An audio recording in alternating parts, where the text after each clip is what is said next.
and raised in St. Louis, Missouri, and Hank was one of the first people that I met when I came down here. But you know what?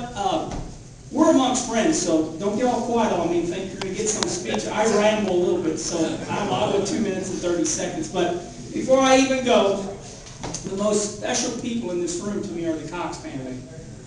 All three of you, where are you at? Here's Billy Jr., where's Big Bill, his wife, daughter. If it were not, this is the truth, just 15 seconds of seriousness. I was in St. Louis, Missouri, working on a motor deal, this and that, and got this company, Cox Treaty Lumber. And I said, what is that? And what a relationship. And if it weren't for the Cox family, I'm telling you, I would not be as well. Hold on, who's that? God, I hope that's not me. That's my wife. You better answer it. Well, if it would have, let me tell you another story real quick. I got lots of stories. Everybody, kind of like in the movie, turn your phone down. But if it weren't for the Cox family, I definitely wouldn't be here. So, yeah, thank you very much. I really appreciate it.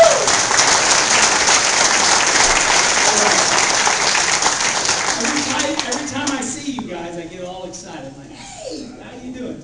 My brother Rusty, he called me 2 days ago, or I think a day ago, and all us Wallaces are hyperactive, and it's like, what are you doing next week? I want to know. What am I doing in an hour? So, Rusty, hey, what are you guys talking about?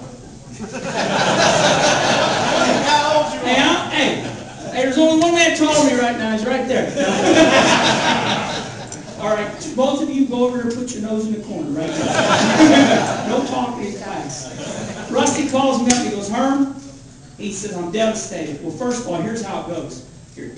Rusty, now I call him God because I look up to him. And all of a sudden, we're eating, my kids, my 3 daughters, my wife. Ring, RWSL. Shut up! Everybody shut up! Hold on, it's Rusty. Quiet. Hey, Rusty, how you doing?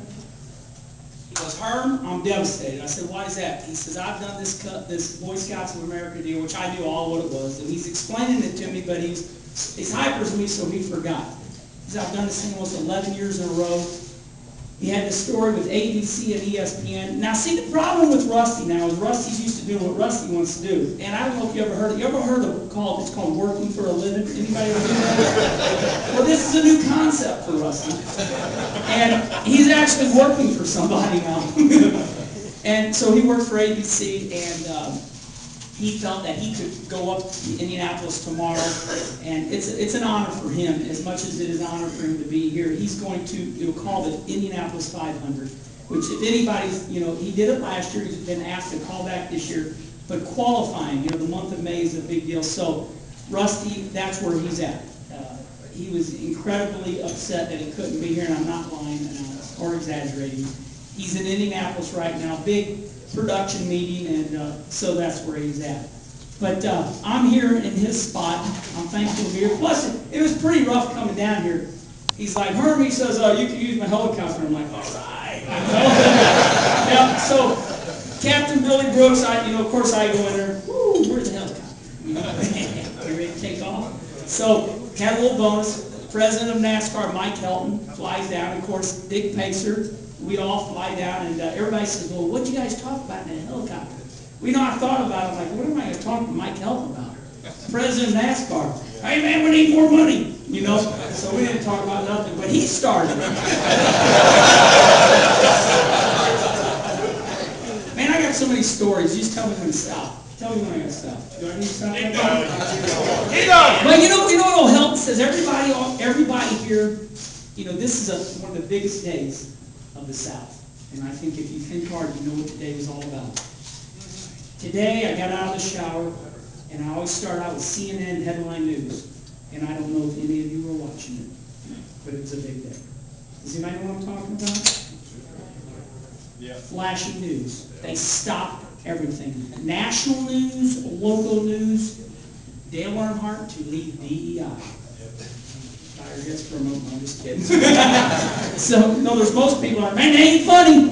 Oh, come on. If he thinks he can win. So anyway, Dale Earnhardt, yeah, it's pretty, I called it a tragedy, and so,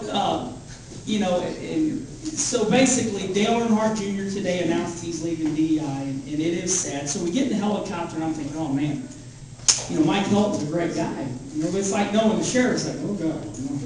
You know, then when he says, hey, like, hey, you know, he talked to me. So Mike Helton, we get in that helicopter, you know, we take off down there.